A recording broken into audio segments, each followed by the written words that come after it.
हरे कृष्णा प्रभु जी, दंडवत प्रणाम।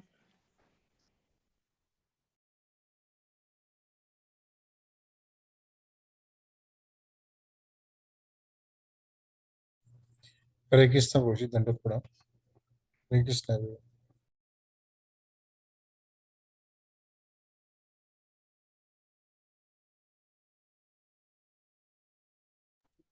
प्रभु जी हरे कृष्ण, दंडवत प्रणाम।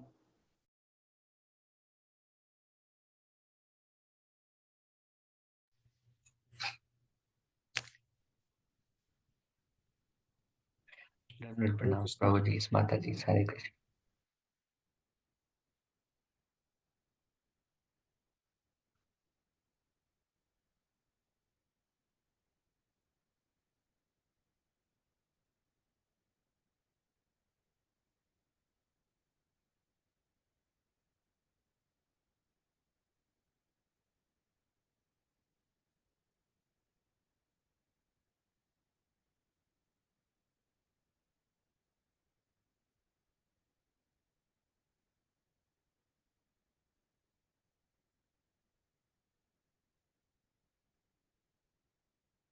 You all can see the presentation, right? Yes, Prabhu ji. Now, a quick announcement.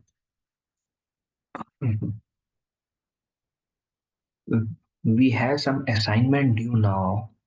I'm just double checking how many chapters this first assignment covers.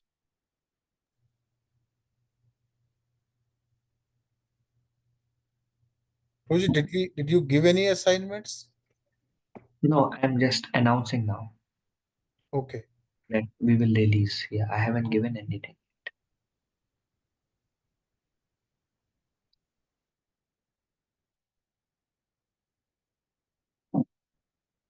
The assignment will be like open book, written in a week's time.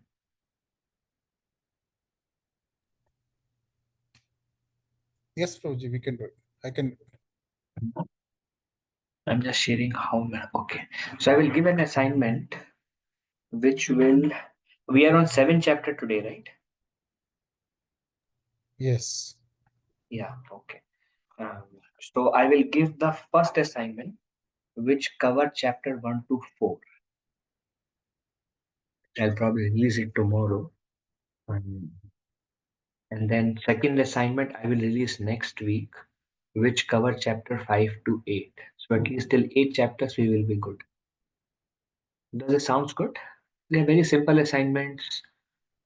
Just four question each assignment, one from each chapter. They're open book. Probably in an hour or 1.5 hours, you all can get it done easily.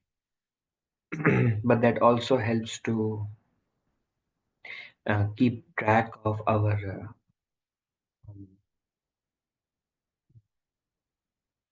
like our readings, and like keep us with the pace of the discussion. Okay.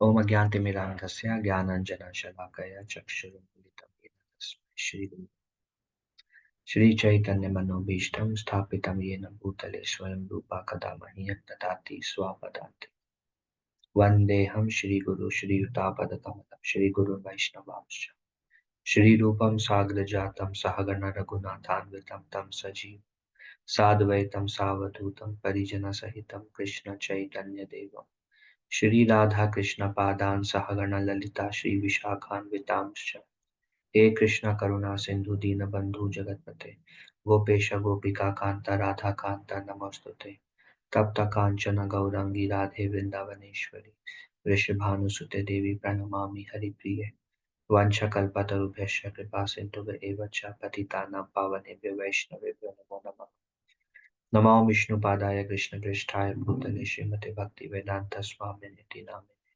Namaste Saraswati Devi Gauravani Pracharine Nirvishesha Shunyavadi Paschatya Deshatarine Jai Shri Krishna Chaitanya Prabhu Nityananda Shri Advaita Gadadhar Shri Vasadi Gaur Bhakta Vrinda Hare Krishna Krishna Krishna Hare Hare Hare Rama Rama Rama Hare Hare Mukham karoti vachalam pangum langayate girim yat kripa tamaham bande.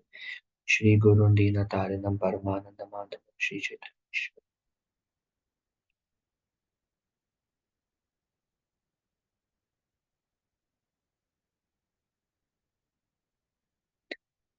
So we discussed the 64 items, just the names, and now we will discuss all of them with maybe one or two references. So how Rupa Goswami has written these books is these principles are spoken by Lord Chaitanya himself. And then Lord Chaitanya Mahaprabhu gave this service to Rupa Goswami to enunciate or explain or validate all these principles through Shastras. And why Mahaprabhu did that? Because eventually some people may come and speak many principles and say, this is what should be done. Um, so, um, so as the principles not to be taken sentimentally by so many imposters or unauthorized people in spiritual life who will come, so many Babajis, so many, they give so many principles. So people can be easily cheated. And that's why Rupa Goswami gave this, Sri Chaitanya Mahaprabhu, although he's the Lord himself, he gave this service to Rupa Goswami. These principles enunciate with Shastras.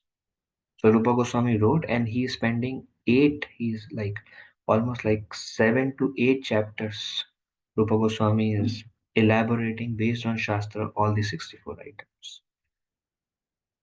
That's why it's called evidence regarding devotional service. Whatever is mentioned as what is devotional service, 64 items. The evidences on that is described here. So this is the first one, accepting the shelter of a bona fide spiritual master.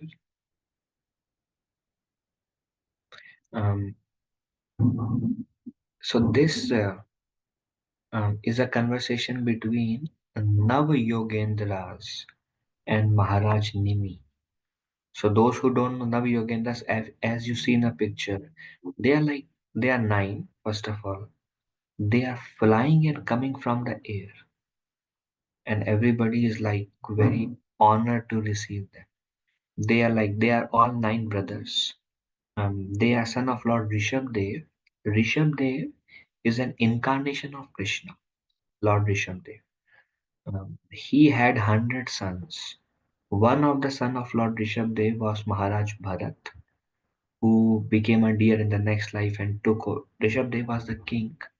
After he renounced Lord Rishabdev and took sannyas, he established Bharat Maharaj as the king. So Bharat Maharaj followed his father and also renounced the kingdom, gave it to his son, and came to the forest and became very self-realized. But unfortunately, because of attachment to a deer, his life was prolonged for 2 more births. But naturally, the advancement he make is never lost. So 9 of them became great sages, and they are called Nava, means 9 Yogendras.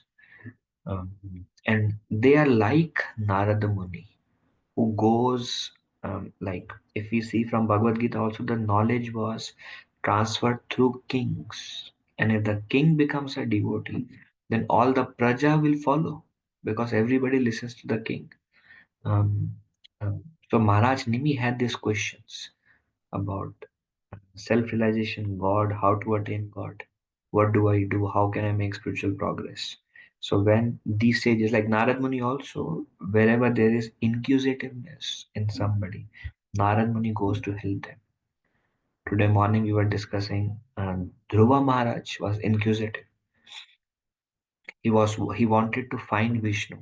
So Narad Muni was inspired from within his heart to go and give direction to Dhruva Maharaj how to find Vishnu. So likewise, these Navyogendras were inspired because Maharaj Nimi was very sincere soul. So, and we can see how eagerly the king is receiving, and all 9 of them comes. And then in this particular, this is 11th canto. The 3rd chapter describes, 2nd, 3rd, 4th chapter describes. Maharaj Nimi asked, describe me illusory energy. and tell me how can one become free from the illusory energy, and how can one reawaken one's relationship with the Lord. So then this conversation is the answer to the king, Maharaj Nemi. So Navyogendras, one of them, they all have their own name. One of them said, "Dear king, please know for certain that in material world there is no happiness. That in material world there is no happiness. It is simply a mistake to think that there is happiness here, because this place is full of nothing but miserable conditions." We were discussing this last week, that how a pure devotee has they have a pessimistic view. They expect trouble at every moment, and they are disgusted with this world.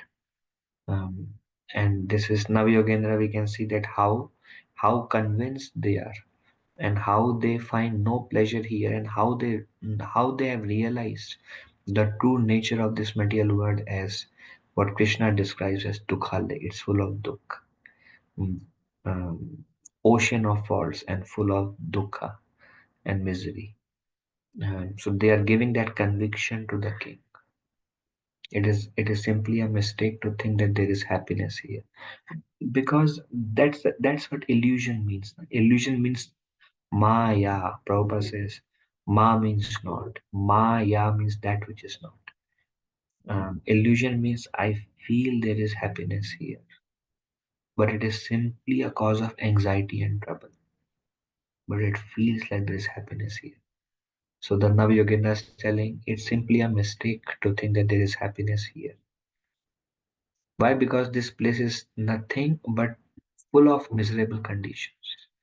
Any person who is seriously desirous of achieving real happiness must seek out a bona fide spiritual master and take shelter of him by initiation. Same thing we were discussing over the weekend. Devahuti is asking Lord Kapila, I have been cheated by your illusory energy. And she says, your illusory energy. Because Lord Kapila is another incarnation. Devahuti Maya says, I have been cheated by your illusory energy. How can I come out of this? And Lord Kapila, the Lord himself, he says, um, attachment to self-realized souls is a cause of liberation, and attachment to asat sang, material association, is a cause of bondage.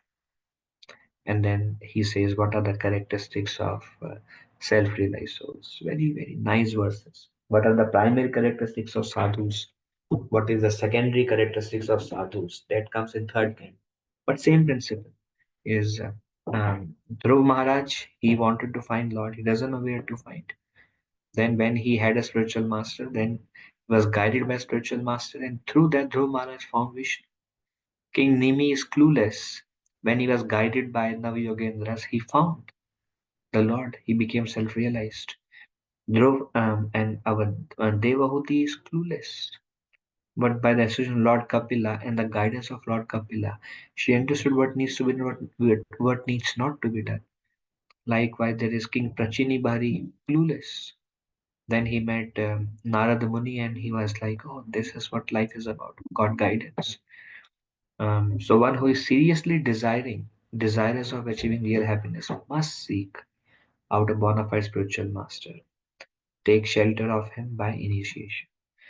The qualification of a spiritual master is that he must have realized the conclusion of the scriptures by deliberation and arguments, and thus be able to convince other of these conclusions. So this is what we discussed earlier in the category of Uttamadhikari, that he is aware of the Shastra, he has realized the Shastra, not just he knows it, but he has realized it, he is living it, he is seeing it.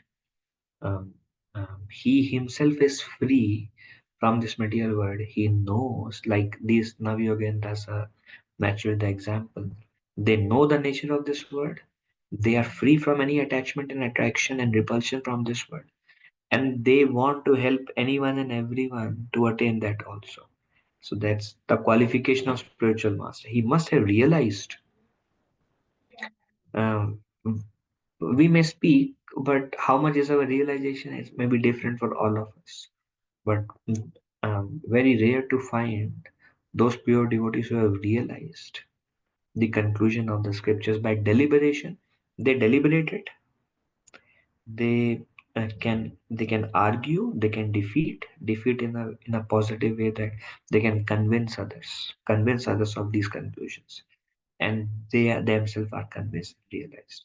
So approach them, surrender to them, take shelter of them, take guidance from them, and by their association, by their instruction, we also become free from the illusory energy. How they have become free. It's just like a professor who has, who is self-realized, and then who is eager, and because he is free, and we are bound, and when we take shelter, then he can free us because he is qualified, because he himself is free. So he guides us, we follow, although we are bound, just by following the instructions of self-realized soul, gone. That's why it is so important to accept the shelter of a bona fide spiritual master. Everyone should try to find such a bona fide spiritual master in order to fulfill his mission of life, which is to transfer himself to the plane of spiritual bliss. We cannot take shelter of another person who is bound and then think that result will be very positive. We need a self-realized soul who can guide us to freedom. Okay, that's the first one. Then accepting initiation, receiving instructions from him. Again, um, same conversation continues. After accepting the bona fide spiritual master as one's life and soul and worshipable deity, see here the spiritual master is referred to as Ishtadev. Many people have this concept of Ishtadev in India. So Ishtadev is referred to, worshipable deity is referred to our Guru, spiritual master. So again, Mahaprabhu told accepting a spiritual master utmost important. Rupa Goswami is stating that principle through Bhagavatam, which is an established authority. Okay, here we must do this. Um, Accepting the bona fide spiritual master as one's life and soul and worshipable deity, the disciple should learn from him the process of pure devotional service.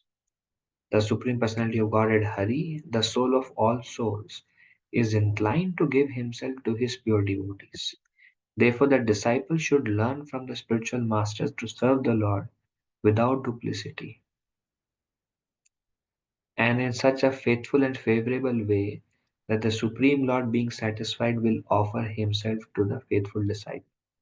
The Lord is eager to give himself to us. And the mercy of Krishna on us is Krishna sends somebody who shows us the path to him. And the Lord wants to come to us. It is said, when the Lord sees sincerity in us, then the Lord will inspire us within our heart, surrender to the spiritual master. And when we hear from them, we serve them favorably, faithfully, without duplicity. We learn from them, we follow them. Then the Lord will give himself to us.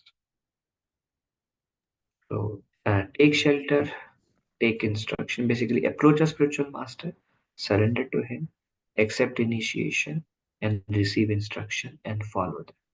This is the process. Accepted Prabhuji, thing. Yes, Prabhu. so the spiritual masters are very less in number. Um, so what is the way forward for like most of us who will not be able to meet their spiritual master? No, we all will meet.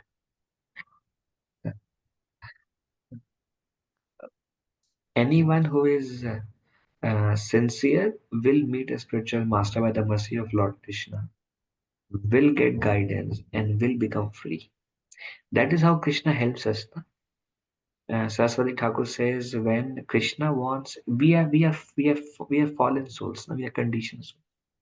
So if somebody has fallen down, then somebody else may go and give his hand and pick the person who has fallen down. Likewise, we have fallen in this material existence, cycle of birth and death, threefold miseries, and our own mind, intelligence, false ego. We are like completely consumed. Then the Lord, He gives His hand to pick us up, and that hand is Guru. Saraswati Thakur says, through Guru, Krishna is picking us up and bringing it to Him. Krishna loves us. So when He loves us, when we want to go to Him, Srila Prabhupada says, when we want to go to Him, Krishna takes special care that we are protected and we go to Him, because Krishna wants us. हम फंस गए हैं, but if Krishna just sees that this person has little desire to come to me, and Krishna immediately is making all arrangement in our life to pick us, and He will send a bona fide Guru also gradually.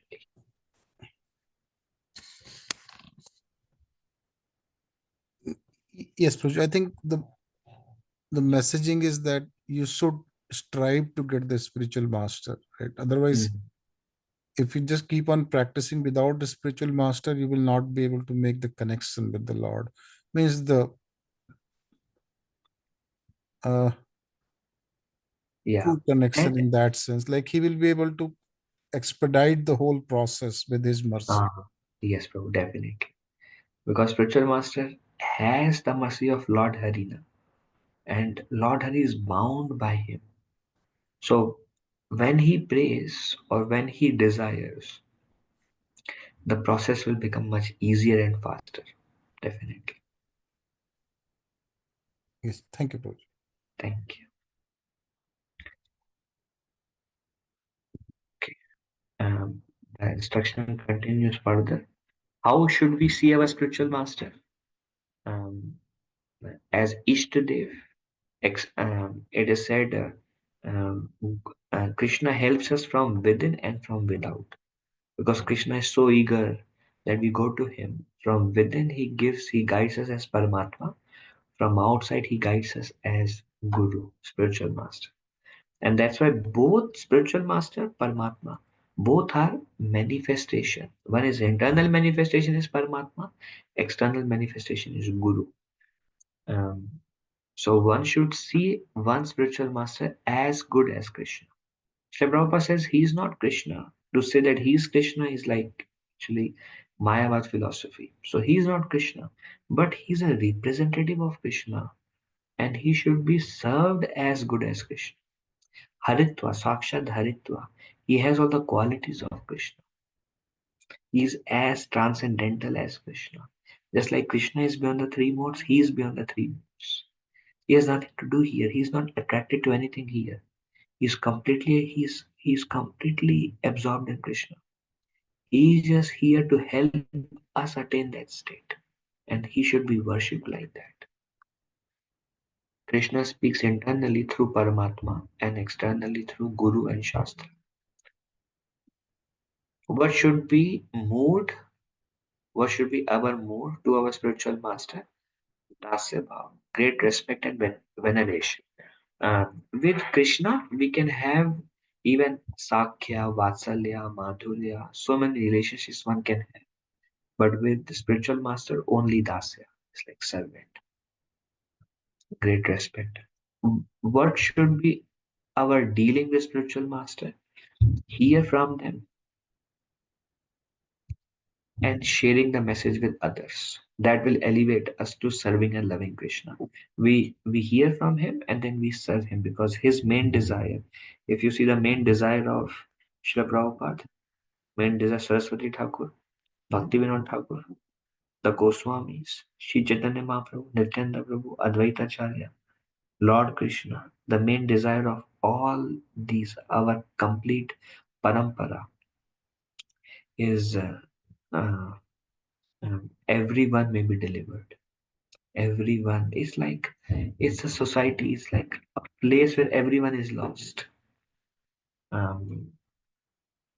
Like हर कोई अंधा हो गया basically. Nobody can see anything, and that's why to give that light of knowledge is the main desire. And when we receive it, we practice it and we share it, that's how we serve our spiritual master. So hearing and sharing the message with others, that will elevate us to serving and loving Krishna. What is the attitude of disciple? Satisfy spiritual master. This will make spiritual life very easy. Rupa Goswami says that to such person everything becomes revealed very easily. There is also a verse which says Yasya prasadat bhagavad prasado Yasya prasadan na gati kutumbi. When Guru is pleased, Krishna is pleased. When Guru is not pleased, then the goal is very difficult to attain. Attitude of a disciple is to satisfy spiritual master. Okay. Then serving spiritual master. So we approach him, we submit to him, we receive instructions from him, we serve him, we try to please him, and here is the serving with faith and confidence. This is Lord Krishna telling to Uddhava. You see, Krishna also is telling how to approach a spiritual master and approach a spiritual master. Surrender to a spiritual master. Krishna spoke in Bhagavad Gita. Here Krishna is speaking in Bhagavatam. There Lord Kapila is speaking to Devahuti. There Rishabdev is telling to his sons. The Lord himself is telling in his teachings, you go and accept a spiritual master, because Lord will come and go. Who will remain is the representative of Lord. The Lord will keep sending. He'll come and go, but he will keep sending his representative. They will take us to him. So that's why Krishna is telling to Uddhava, my dear Uddhava, the spiritual master must be accepted not only as my representative, but as my very self. So this is not like there is one point of time when the first initiation was happening in 22nd Avenue. They were like new Westerners. They just got connected to Krishna consciousness, chanting 16 rounds. So Prabhupada said, get initiated. So they all were getting initiated. Then one of them, they were getting initiated the next day. So one of them went and asked Swamiji, the Swamiji, we are getting initiated. What does it mean? What is our responsibility towards our spiritual master after initiation? What is the relationship like? Then Srila Prabhupada told, because Prabhupada was training right from the beginning. So Prabhupada told them, one should serve spiritual master as good as Krishna. Just like once one worship Krishna, one should worship spiritual master. So this devotee didn't like that answer. And then he went and the others who were getting initiated, he told them also that Swamiji is telling that one should worship him as good as Krishna. So some of them were confused and they could not understand.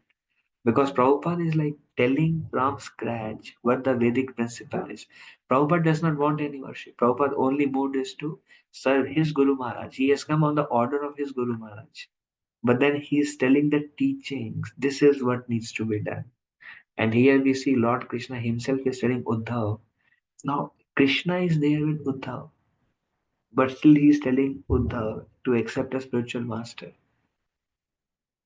Serve one spiritual master. Uddhava's spiritual master is actually Brihaspati, the guru of demigods. He is Uddhava's guru also. So he's telling spiritual master must be accepted not only just he like Krishna is telling, don't consider spiritual master like a representative of Krishna. He's telling consider him as not different from me, just as my very self. How you consider me, likewise you consider Guru. Um, He must never be considered on the same level with ordinary human being. This is Naviyogendra telling. One should never find fault in spiritual master, because spiritual master is always transcendental. But the thing is, now we may find fault in our spiritual master also, because because we judge him or her based on our mind. And that's why we think he's doing like this because of that, he's doing like that because of this. He wants this, he doesn't want this. We judge our spiritual master based on our thought process. So one should never find fault in spiritual master. One should never be envious of the spiritual master, as one may be envious of an ordinary man. Envious should not be envious of spiritual master. like basically one should not compare, one should not compete. I mean, this is like, what are we doing? If we start envying our spiritual, what is our hope? So one should never be envious of spiritual master. The spiritual master should always be seen as a representative of the Supreme Personality of Godhead. Spiritual master has come to take us to Krishna. He is my doorway to Krishna. He is completely transcendental, completely free, completely absorbed. He doesn't want anything from me or anybody else in this world. He doesn't want anything in this world. He has come out of his causeless mercy to free me and to take me back. So that's how a disciple should see one spiritual master. The spiritual master should always be seen as representative of Supreme Lord. And by serving the spiritual master, one is able to serve all the demigods. So Yugal Kishore Prabhuji, many times he says, why don't we worship demigods? Why we worship only Krishna? Then he says, because by the medium of Guru, one is worshipping all the demigods. Here Nav Yogendra is telling all the demigods, they reside in the body of a cow also. All the demigods, they reside in the body of Guru also. And by serving Guru, all the devatas are served.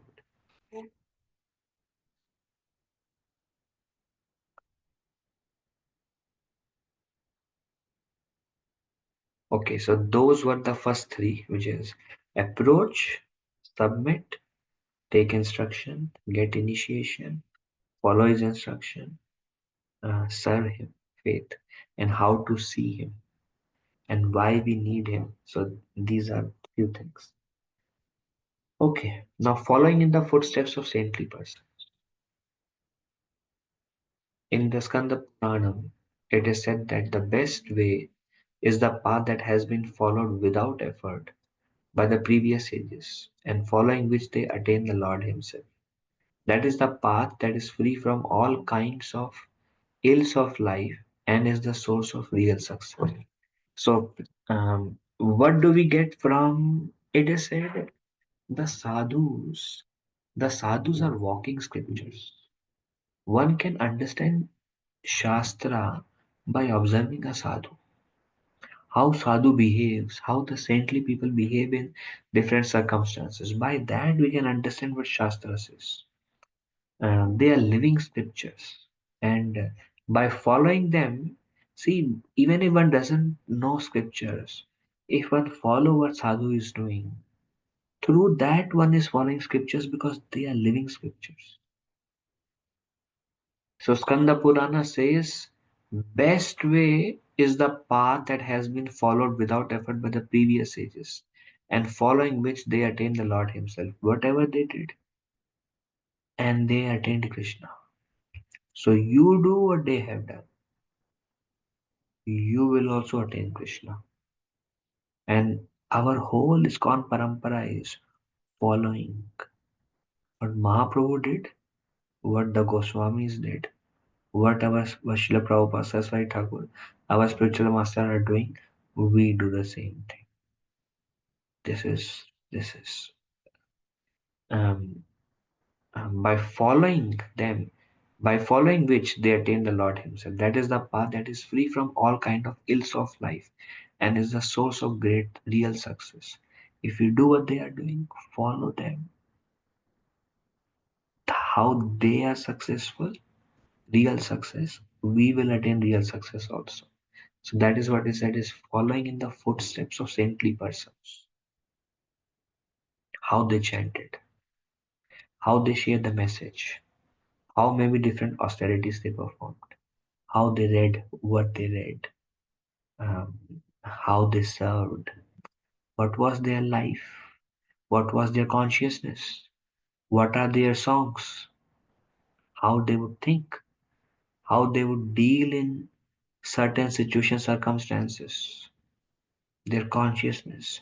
So first you observe them, you study them, you understand them, you hear about them, and then you copy. And that will be the source of real success for you.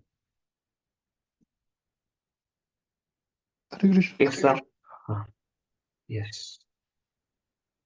Prabhuji, जैसे as you said that we should follow the previous acharyas, but it is very tough to follow. Like for example, Srila Prabhupada itself used to do 64 rounds of chanting, and Bhakti Siddhanta Saraswati Thakur used to do 192 plus, like something around that. Yeah. So it's tough to even follow the previous acharyas. Yeah. So Prabhuji, following is different from copying. Copy means you do what they did. Following means you follow their mode. They emphasize chanting, I'll chant 60. What I can do. We will see further. There is a verse that says one should follow according to one's capacity and slowly increase the capacity. That is also mentioned. But we do what they do, Prabhu. Like they are preaching. Let me participate in that. They are chanting. Let me do that. They offer food to Krishna. Anything not offered, they would not eat. I should not do that. How they dealt in different circumstances. What they gave importance to, what they did not give importance to. What was their inner consciousness of humility. How they tolerated different situations. How they acted in different circumstances. So we hear about them, we study them, and then we follow them. Is it all right? Yeah, makes sense, Prabhuji. Thank you so much, Prabhuji. Thank you, Roland. Prabhuji, the picture is getting me a little bit confused. Like Gautam Buddha, Jainism, there were a lot of religions came out during this time period, right? And not all of them take us back to Godhead. They don't have that as a primary principle of their philosophy. Don't go by picture, Prabhuji. Okay, so choosing the right parampara and then choosing the right guru is important. Next time I'll put Goswamis here. Pata nahi, this is like many years back, bro. I made this presentation. Maybe I just searched Sadhu and put something. Yeah, I should not have done. Yeah. We'll put Goswamis and Prabhupada here. Thank you for the feedback. All right, clear? Prabhu, I mean, definitely, like I came from the tradition of Buddhism before I came to Hinduism, and although they have different terminology, and they have slightly different method of arriving, like Buddhism, their goal is definitely to go back to Godhead, but they don't use the word God. They use the word awareness. And so, and they also have like deities, and they have form, like the forms of God. So I feel I've heard actually a number of times from,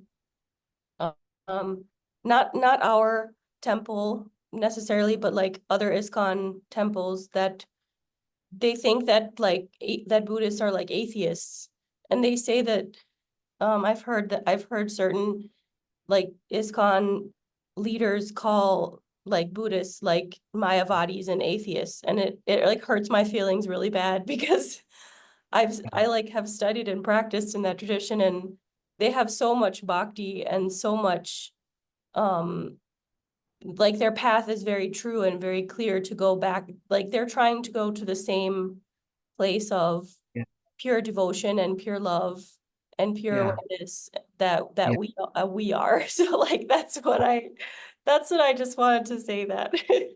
So Kiran Devi, thank you. Yeah, just a couple of lines on that. Buddha is an incarnation of Krishna. He is empowered. Shaktya Avesh. He is empowered by Krishna. His purpose was non-violence, because before Buddha came, lot of like cow slaughter. Kali Yuga just began, and society degraded so fast that the Lord Himself empowered Buddha to stop the violence. Um, uh, and people were, at that time, people were killing the cows and killing the animals in the name of yajna, sacrifice. It is mentioned in the scriptures that yajnas are mentioned in the scriptures, animal sacrifices, but that would give a new life, a human life to those animals who were sacrificed. And it would help anybody who would participate in that yajna will make spiritual progress. The whole kingdom would flourish and the animal was benefited. But in Kali Yuga, nobody knows the art and people mind is not so pure and the priestly class were not so qualified to be able to do that, and people started using those scriptural references because everybody would follow scriptures, but as the society degraded they started following those scriptures and considered killing and sacrificing an animal as bona fide, and then they would eat them and they would do it only for their pleasure, and it has nothing to everything all the other injunctions they neglected, and they just started using the shastra for their own selfish interest and motives. So Buddha came and Buddha said because people were not so intelligent to actually understand the shastra, because their previous habits they were so kind of misguided that there is no way Buddha can teach them, because they, like Prabhupada says, brain substance was like kind of burnt out because of their activities. So Buddha then propagated non-violence. And they said, no, scripture says we should kill them. So Buddha says, okay, I reject that part of the scriptures that says kill. So in a way, Buddha has to just stop them. So every incarnation has a particular function for which the Lord sends. Like the Shingadev came to kill Hiranyakashipu. So every incarnation, Lord Ram came to teach ideal human how should one be. So every incarnation has a particular purpose, and Buddha's purpose stop the violence. But we don't follow Buddha. The reason is because he rejected scriptures. Then the Lord empowered um, Shankaracharya, and then um, Ramanujacharya, and then Madhvacharya, and gradually brought all the scriptures again back. And that's the reason we hear, because Buddha, we worship Buddha, but followers of Buddha, when they worship Buddha, because Buddha is Lord Shaktavesh avatar, they will feel the divinity and they will make progress. So we can worship Buddha, but then we don't follow that teaching of Buddha that rejects scriptures, because the base of our spiritual life is Shastra. Is that all right, Kiran Devi? Yes, thank you. Thank you, Kiran. Hare Krishna. Okay.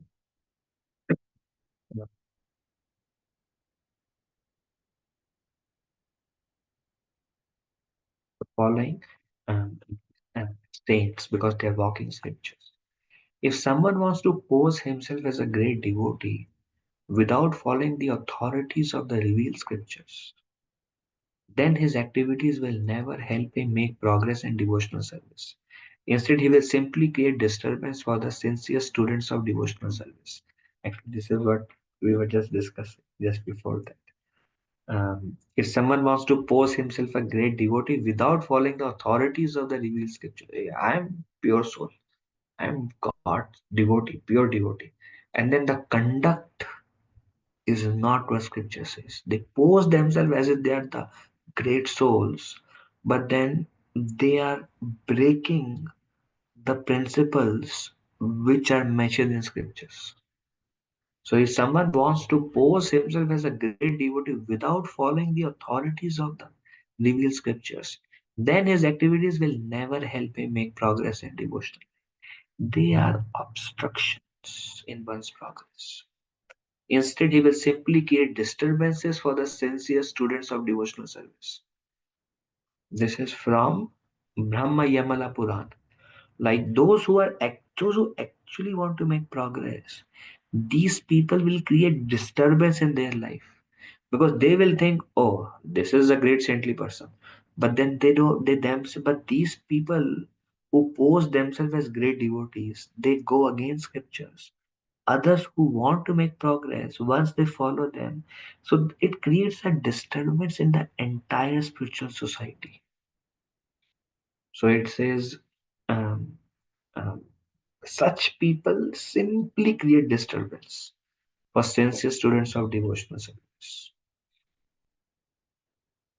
Yeah. So there is one example of one should follow, and one example is one should not follow those who pose themselves as great devotees, but their conduct is against scriptural reference. They are disturbance to the spiritual community. Then the next is being prepared to give up everything material. Oh, this is hard. I mean, give up anything material is hard. But to speak about give up everything material.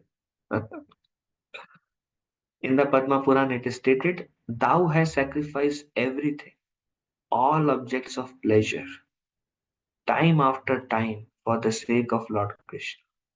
Therefore, all the steady wealth of Vaikuntha,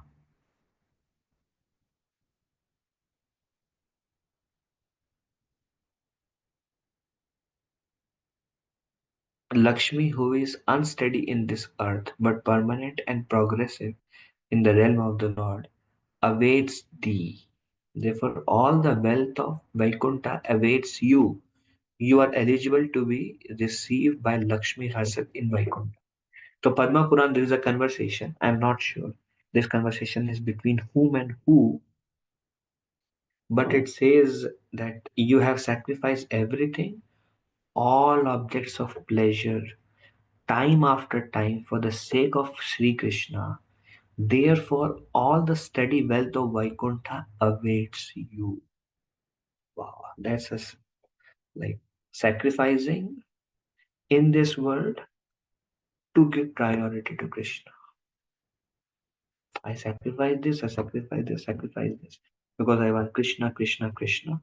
One who can give up, one who is prepared to give up anything material for the sake of Sri Krishna, the wealth of Vaikuntha waits for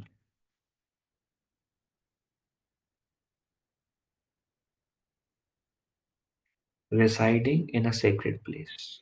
Prabhuji, if we have given up the wealth, then what is the use of Lakshmi waiting us for there? Or it is just a reference that you become eligible?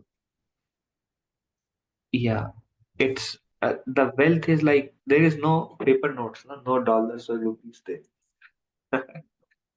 But it's like um, the joy of devotional service, which is a real wealth, awaits for them. So why there is a reference to Lakshmi here as an sense of reward when it is being said that? So probably Lakshmi is very unstable. She is called by the word Chanchal. No, in India, Chanchal means she's never steady with somebody. She comes at somebody's home and then she goes away, and goes somebody homes and goes away. So she is very Chanchal. She's never steady, but she herself here Lakshmi we can say is goddess of fortune, and for us fortune is devotional service. The goddess of fortune herself, it is said, she is very chanchal. She doesn't stay at one place. So many people worship Lakshmi so that she can come and stay here. She comes, stay there, and then she goes away also. Being so unsteady, she still is very steady at the lotus feet of the Lord. And Lord does not do any worship to her, but because she's so Lakshmi Devi is so attached to service of lotus feet of the Lord that she is always steady there, although everywhere else she is very chanchal. So in the context of devotee, what is the context for the devotee? Because That we both are serving the same way as the Lakshmi is serving. so the devotee gives up all the Lakshmi in this world or anything material in this world, and becomes very steady at the lotus feet of the Lord. Then he can become very steady at the lotus feet of the Lord. Okay. Like one will, uh, like there is a Jesus Christ, there is a saying, don't make your house um, um, build your house in a kingdom of God. Kiran Devi, there is some statement like that, right? Like don't build your house on sand. Build your house on the rock of the Lord, and you will attain the kingdom of God. Okay, thank you for reference. so, so anything which is temporary, even if you build a house on the sand, you build it on the sand, the wave will come and destroy everything. So anything temporary, we invest so much on a temporary, and either the time will come and take everything away from us. So don't invest so much on something which is temporary, but invest on something which is eternal, which is true. And there, if you invest there, you look for joy there and you give up joy here. You give up opulence here, you can get opulence there. I mean, how this is of course, uh, there is different kinds of liberation, and one of the liberation is having the same opulence as the Lord. But devotees don't want any of those also, they just want to serve the Lord. But still, if you see from the perspective of that kind of liberation, that is better than here. Is it all right, Vinay Prabhu? It's not something like Bhagavatam, but then it is a reference to a particular, if you want to look for opulence, look there, not here. Yes, Prabhu. है ना? Shasti liberation. Okay. Then residing in a sacred place. In the Skanda Puran, it is also said that for a person who has lived in Dwarka for 6 months, for 1 month, or even for one fortnight, there is awaiting elevation to the Vaikuntha Lokas and all the profits of Sarupya Mukti. So this Skanda Puran says, you live in Dwarka for 6 months, for 1 month, for half a month, um, um, Vaikuntha Loka and having the same form as the Lord, all of those is awaiting for you. So Rupa Goswami is quoting this to emphasize on how beneficial it is to visit the holy place and reside in a holy place. Brahma Puran states that demigods see the inhabitants of Jagannath Puri as being four-handed. So they see everybody and everybody is a conditioned soul. But when they see Jagannath Puri, they see everybody is having a four-handed Narayan form. Means so blessed are the people who live there. Or this is like either Dwarka or Jagannath Puri or Mathura Dham. There are different scriptural injunctions. But the idea is how powerful are these holy places and how beneficial is for somebody to reside in those holy places. Srimad Bhagavatam says, wherever the waters of Ganges are flowing, all will be sanctified both externally and internally. Anything near the holy river, like Ganga and Yamuna, you will find people increasing in their goodness. In fact, Chaitanya Bhagavat says, the Lord, mostly all the time, the Lord will appear on the bank of Ganga or bank of Yamuna, like Lord Krishna appeared bank of Yamuna, Lord Ram Sarayu, Chaitanya Mahaprabhu Ganga. So they all appear on the bank of holy places. But then Nityananda Prabhu and others, great devotees of the Lord, they appear in a place which is far from the holy place. It is said, Chaitanya Bhagavad says, the far we take birth from a holy place, the more that person is not so, not, maybe like some past karma, that's why he could not take birth near a holy river. I don't know how many of us were born on the bank of Ganga and Yamuna. Uh, so, um, uh, Vrindavan Das Thakur asked this question. How do we understand the Lord pure devotees? Even Nityananda Prabhu took his appeared in a place which is quite far from a holy river. Then he himself answers to sanctify those places which are unholy because they are far from the holy river. To sanctify those places, the Lord himself and associate appeared in this age of Kali there too. So because they came to sanctify every place. But yeah, it shows how powerful is it to take birth or to reside on the bank of holy river or Dwarka or Jagannath Puri or Mathura. Okay, we'll do maybe a couple more. Accepting only what is necessary. It is said in Narada Pancharatra that one who is a true economist or one who understands what are one's real needs should accept in one's daily conduct only such things which are reasonably necessary, for one falls down from the spiritual life if one should accept either more or less than the actual needs for one's maintenance. It is better if one fixes up a regulatory principle according to his own ability and then follows that vow without fail. That will make him advance in spiritual life. So, what Narada Pancharatra says is you see what you need and then you accept that much that you need. If you accept more than what you need, then that will cause an obstruction in your spiritual. Who is a true economist? Understand your real need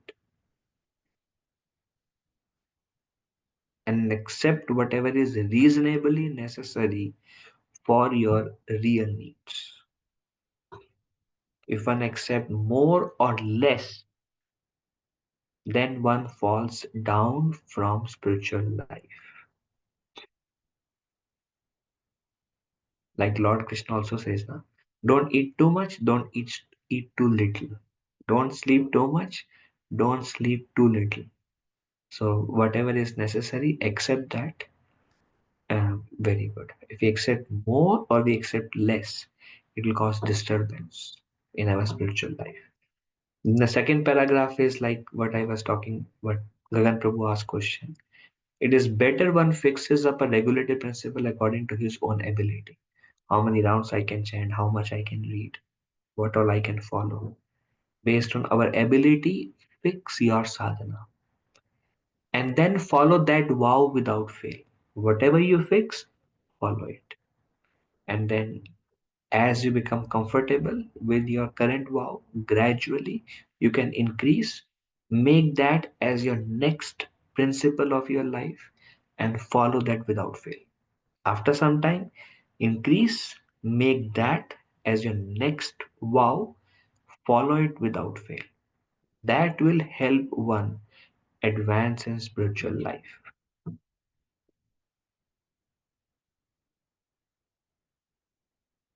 Okay, let's do this last one.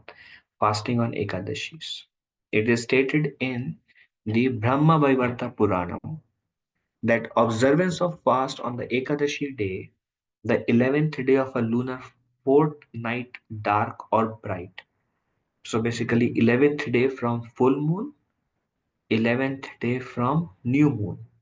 They are called Ekadashis. So Brahma Vaivarta Puran says if somebody observes fast on those days,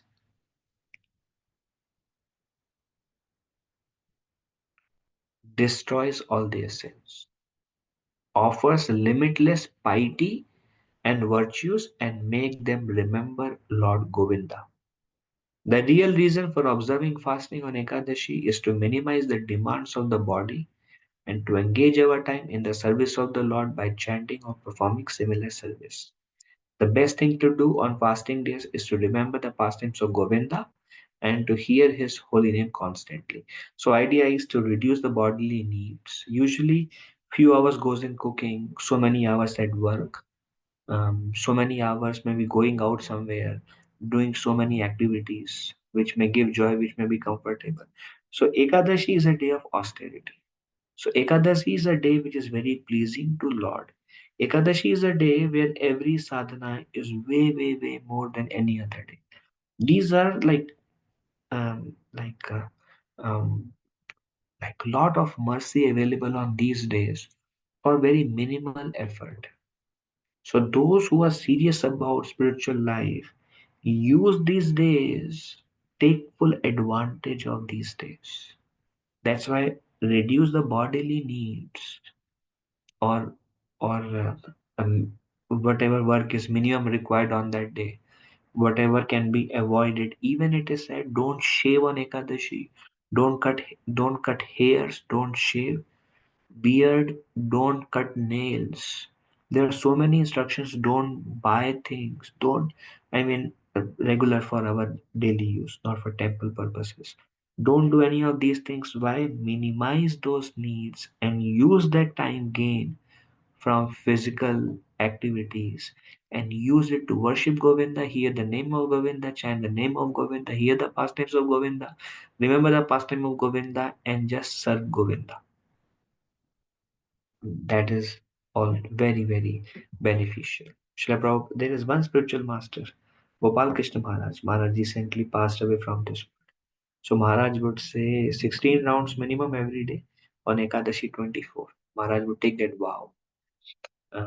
Then uh, uh, there are some devotees I know, like Radhesham Prabhu is one of them, very exalted Vaishnava. Um, he would preach every day, do so much seva every day. And on Ekadashi, he would just cancel everything. And from morning till evening, he will sit in the temple only after morning program. He would fast and continue chanting the whole day. And he will be like, this is my day. So in this way, some devotees have shown by their example, putting lot of effort on these special days to receive the grace of the Lord. I know one Maharaj, that Maharaj also recently passed away, Vishwambar Maharaj. He would stay awake on Ekadashi whole night, do kirtan whole night, Abhishek, full fast. Every Ekadashi he would do it. In Mayapur, Vrindavan, there is a whole night kirtan on these days of Ekadashi. Many temples do 24 hours kirtan. Our Farmington temple also started 12 hours kirtan on every Ekadashi. So in this way, um, um, many efforts are put, you will see, on these days to worship the Lord. Okay, so any discussion? I think that's good for now, so that we can absorb also all the things that we are listening. Anybody has anything to say, add?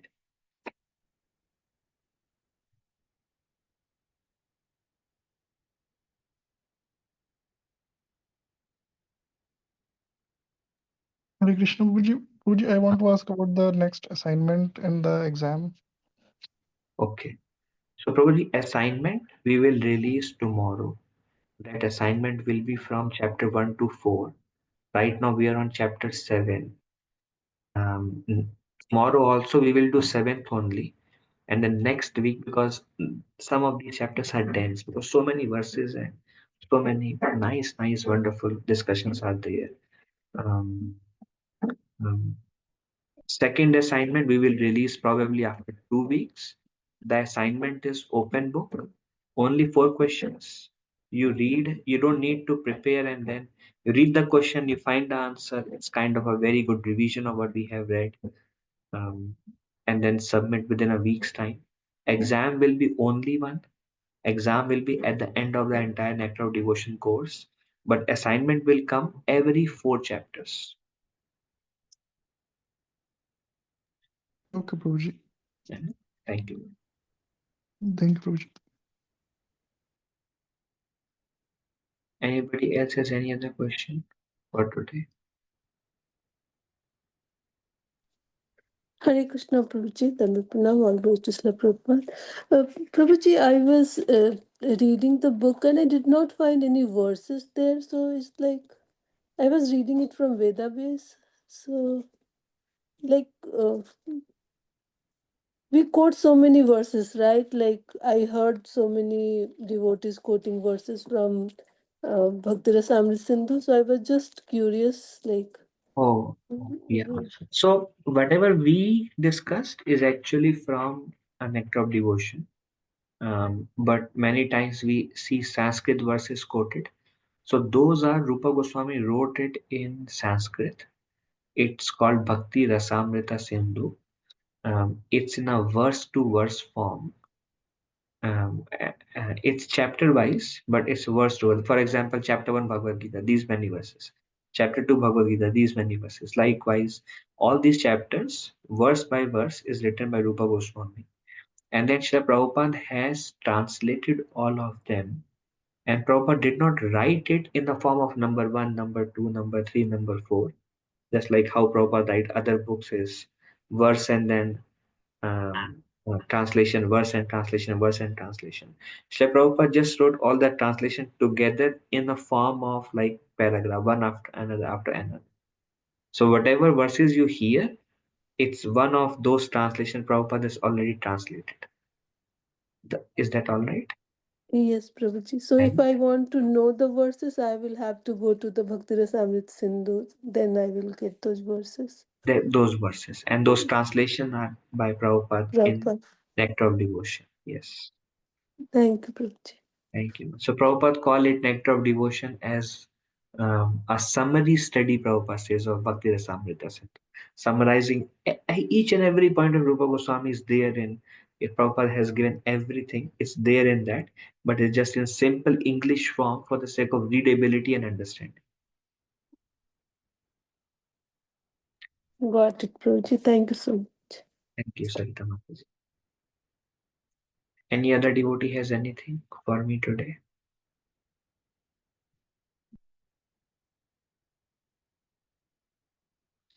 All right. Thank you for joining. Vanchakalpatarubhyascha kripa sindhuve eva cha patitanam pavanebhyo vaishnavebhyo namo namah. Thank you very much, Prabhuji. Hare Krishna. Thank you very much. Hare Krishna. Thank you, Prabhuji. Hare Jai. Krishna. Vaishnavendra ki jai. Hare Krishna.